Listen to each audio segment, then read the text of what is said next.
नमो तस् भगवतो अरहतो सम्मा सम्बुद्धस्स। नमो तस् भगवतो अरहतो सम्मा सम्बुद्धस्स। नमो तस् भगवतो अरहतो सम्मा सम्बुद्धस्स। साधु साधु साधु। हमारे पूजनीय गुरुमंत्र जी को सादर प्रणाम। साधु साधु साधु। श्रद्धावान उपासक उपासिकागण, संयुक्त निकाय के एक एक सूत्र का हम लोग अभ्यास कर रहे हैं।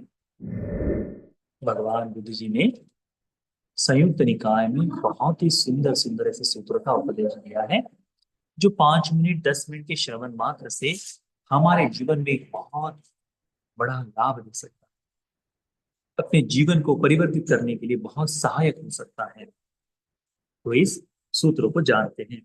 संयुक्त निकाय में आज हम लोग सीखेंगे तीसरे वर्ग का 10वां सूत्र, एनी जंग सूत्र।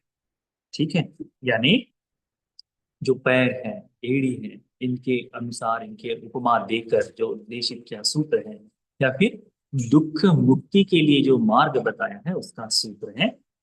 यह सूत्र अभी भगवान ने श्रावस्ती नगर में ही किसी एक देवता को पूछे गए प्रश्न के उत्तर स्वरूप में दिया था। इस सूत्र में भगवान बुद्ध जी के सम्मुख कोई एक देवता आते हैं, अपने प्रकाश से संपूर्ण चेतवन को प्रकाशित करते हैं, आलोकित करते हैं, और भगवान को आकर नमन करते हैं। नमन करके एक और खड़े हो जाते हैं।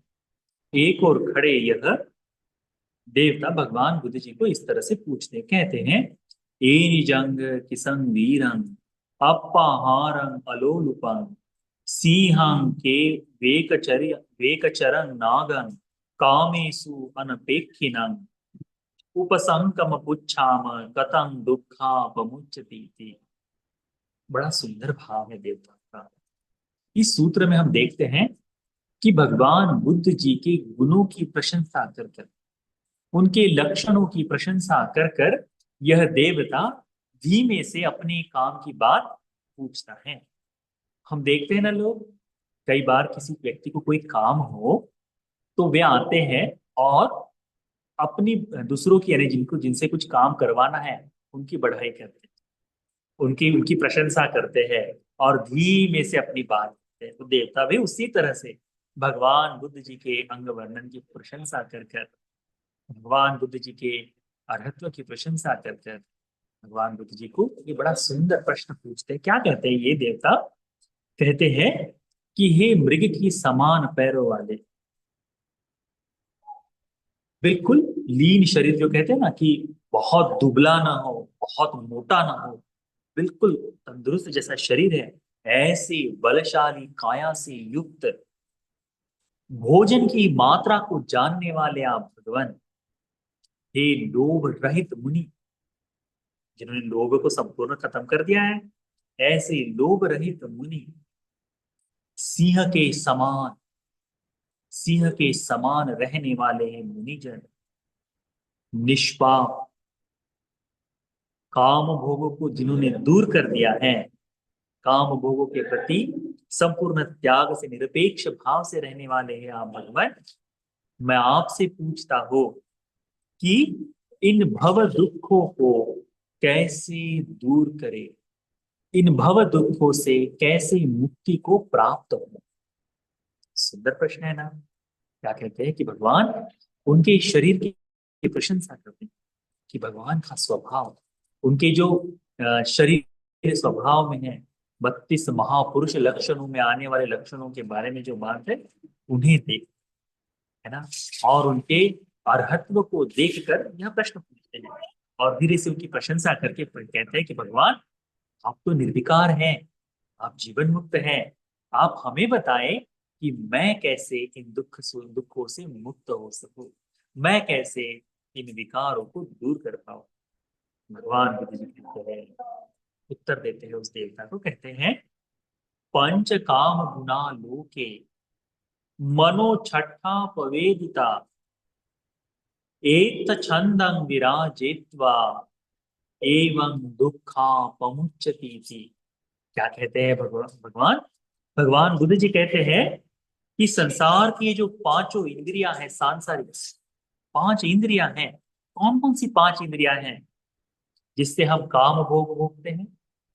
हम काम भोगों को भोगते हैं कौन सी पांच इंद्रियों से? हम हमारी आंखों से, हमारे कान से, हमारी नासिका से, जिह्वा से, हमारे शरीर से, है ना? इन पांच इंद्रियों से हम काम भोगों को भोगते हैं। और ये जो छठा है मन, ये छठा मन, इन सभी में, इनमें उत्पन्न होने वाली जितनी इच्छाएं हैं, इन इच्छाओं को यदि कोई त्याग दे और इन्हें त्याग कर साधना में लीन हो जाए, वैराग्य को प्राप्त हो जाए, तो भगवान कहते हैं वह उस साधक को दुखों से, इस कारण से साधक दुखों से दूर हो जाएगा, दुख मुक्ति को प्राप्त कर लेगा करके, उसे मुक्ति मिल सकती है करके बताते हैं। सुंदर भाव है ना? क्या कहते हैं भगवान? सांसारिक पांच जिनसे काम भोग भोगे जाते हैं, हम कैसे काम भोगों को भोगते हैं, तो उसे हमें समझना आवश्यक है। क्योंकि इन काम भोगों की तृष्णा को त्यागना है यदि मुक्ति को पाना है। किसके लिए है यह त्यागना? जिसे मुक्ति की अभिलाषा है ना? तो आर्य अष्टांगिक मार्ग का पालन करते हुए जितने जितने भाव से है, वैराग्य के लिए, संसार से मुक्त के लिए, संसार से मुक्ति के लिए जिन्होंने घर बार छोड़ दिया, ऐसे व्यक्ति के लिए यह पूर्णता केवल एक में मार्ग बचता है कि यही करना चाहिए। तो कैसे? कहते हैं भगवान, पांच काम भोग जो है, हम आंखों से रूप देखते हैं और इस रूप के प्रति हमारे मन में एक तो इच्छा होती है पुनः पुनः देखने की, या फिर इसे न देखने की, न देखने की भाव जागता है। तो एक तो राग जागता है या द्वेष जागता है। यदि देखने की इच्छा है तो राग जागेगा, इच्छा जागेगी, और नहीं देखने की है तो द्वेष जागेगा, नहीं चाहिए, नहीं चाहिए, नहीं चाहिए। तो दोनों ही प्रकार की तृष्णा कहाँ जागती है? इस आंखों में जागती है। क्योंकि बाहर का रूप तो है ही, इस बाहरी रूप को देखकर तृष्णा जाए। कानों से जो शब्द सुनते हैं वह कैसा है? बहुत सुंदर मधुर आवाज में कोई गा रहा हो, सब काम छोड़कर हम उसे सुनने की इच्छा करते हैं। ये मधुरता जो है ना, तृष्णा जगाती है। और तत्काल कोई गाली गलौज कर रहा हो तो, अभद्र बातचीत कर रहा हो तो हमारा खून खौल उठता है। ये दोनों ही तृष्णाएं जाग रही हैं, दोनों ही तृष्णा जाग रही है ना? तो कान से जागने वाली तृष्णा, नासिका से जागने वाली तृष्णा, सुगंध, सुंदर सुंदर गंध जब आती है तो हम उसको देखकर हमारे मन में पुनः पुनः सूंघने का भाव जागता है ना? वह हमारी जीव, हमारे जीवा से भी उसी प्रकार का, हमारे शरीर से भी उसी प्रकार का। अंगुत्तर निकाय के पहले निपात में बताया है ना भगवान ने, आरंभ के सूत्रों में बताया गया है कि पुरुष के लिए यदि कोई सबसे अधिक मन को मोहित करने वाला रूप है तो वह स्त्री रूप है। कोई शब्द है तो स्त्री का शब्द है, कोई गंध है तो स्त्री की गंध है, कोई रस है तो स्त्री का रस है, कोई स्पर्श है तो स्त्री का स्पर्श है। ये मन को मोहित कर देता है, राग जगाता है। तो इस शरीर की तृष्णा है ना? स्त्री के लिए यदि सबसे अधिक कोई रूप मोहित करता है, आकर्षित करता है, तो वो पुरुष का है। भगवान ने इस तरह से बताया है उपदेश। स्त्री के लिए पुरुष का रूप, शब्द, गंध, रस और स्पर्श, ये पंच काम भोगों के लिए, पांचों इंद्रियों से वो भोगा जाता है, स्त्री के लिए और पुरुष के लिए।